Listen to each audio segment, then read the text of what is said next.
नमस्कार. आजचा डे 7 आणि मम्मीने इथे तांदूळ भिजत घातले होते. ते सुकायला ठेवले आहेत पीठ दळण्यासाठी आणि आम्ही इथे चीज कॉर्न खाल्ला आणि चहा एन्जॉय केली. ॲक्चुअली आम्ही जे इन्फिनिटीमध्ये गेलेलो ना, त्यानंतर आम्ही खूप जास्त थकलो होतो. मग कोणाचाच मूड नव्हता बाहेर जाण्याचा. तर आम्ही म्हटलं आज घरातच रेस्ट करूया आणि हा त्या गेमचा व्हिडिओ जे मला एक-एक करून कोणाच्या ना कोणाच्या मोबाईलमधून मिळत आहेत, तर मी असे मध्ये टाकत जाईन आणि ह्याच्यामध्ये खूप जास्त भीती वाटत होती.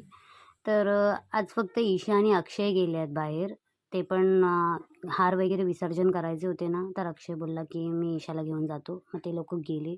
मग आम्ही संध्याकाळचं जेवण बनवायला घेतला. असं मिरच्या फ्राय, मसाला भेंडी आणि भरीत वांगं, डाळ-भात, पापड असा काहीचा आजचा मेन्यू होता. मग आम्ही रात्री लुडो खेळायला बसलो आणि मोबाईल स्विच ऑफ झाला. मग पुन्हा चार्जिंगला लावून आम्ही खेळलो आणि असा हा आजचा दिवस